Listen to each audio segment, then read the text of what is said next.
भगवान शिव के एक महत्वपूर्ण उपदेश की चर्चा करेंगे। यह उपदेश उन लोगों के लिए है जो भिन्न भिन्न देवी देवताओं की पूजा करते हैं और सोचते हैं कि उनके जीवन पर क्या प्रभाव पड़ेगा।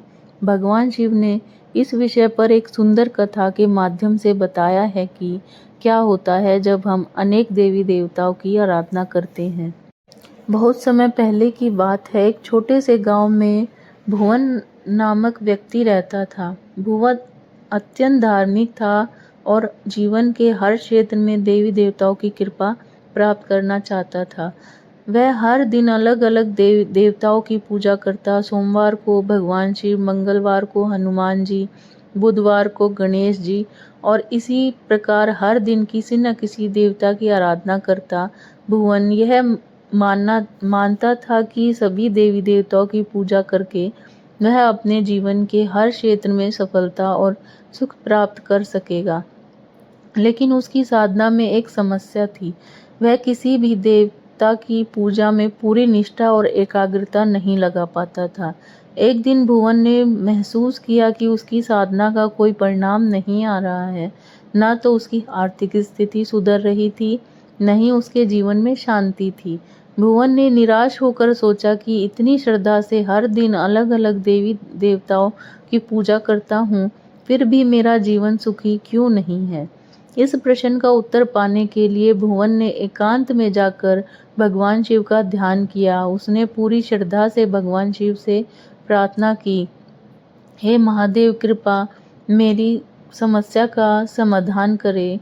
क्या मेरी पूजा विधि में कोई त्रुटि है? भुवन की सच्ची प्रार्थना सुनकर भगवान शिव प्रकट हुए।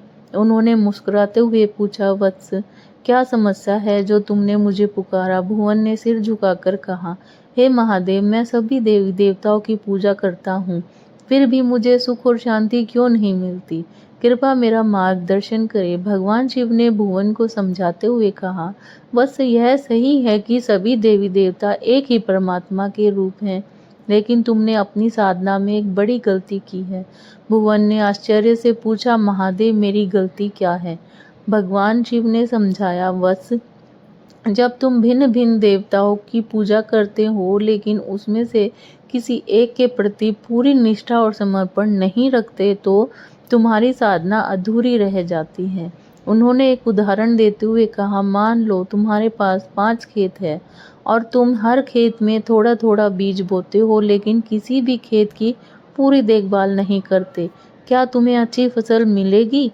भुवन ने सिर हिलाकर कहा, नहीं महादेव, फसल अच्छी नहीं होगी। भगवान शिव बोले, यही नियम साधना पर लागू होता है। जब तुम किसी एक देवता को अपना आराध्य मानकर उनकी पूजा में पूर्ण निष्ठा से लीन हो जाते हो, तब तुम्हें उस देवता की कृपा प्राप्त होती है। अन्य देवी देवताओं की पूजा करना गलत नहीं है, लेकिन तुम्हें यह समझना होगा कि सभी देवता एक ही ब्रह्म के विभिन्न रूप हैं। भगवान शिव ने भुवन को यह सलाह दी, वत्स, अपनी साधना को एक दिशा दो। यह समझो कि सभी देवी देवता ब्रह्म के अंश है। जब तुम किसी एक देवता की पूजा में पूर्ण समर्पण करोगे तो तुम्हें सभी देवताओं की कृपा प्राप्त होगी। भुवन ने भगवान शिव के उपदेश को समझा और निश्चय किया कि वह अब अपनी साधना को एकाग्र करेगा। उसने भगवान शिव को अपना आराध्य मानकर उनकी निष्ठा से पूजा शुरू की। कुछ ही समय में उसके जीवन में सुख, शांति और समृद्धि आने लगी। धन्यवाद।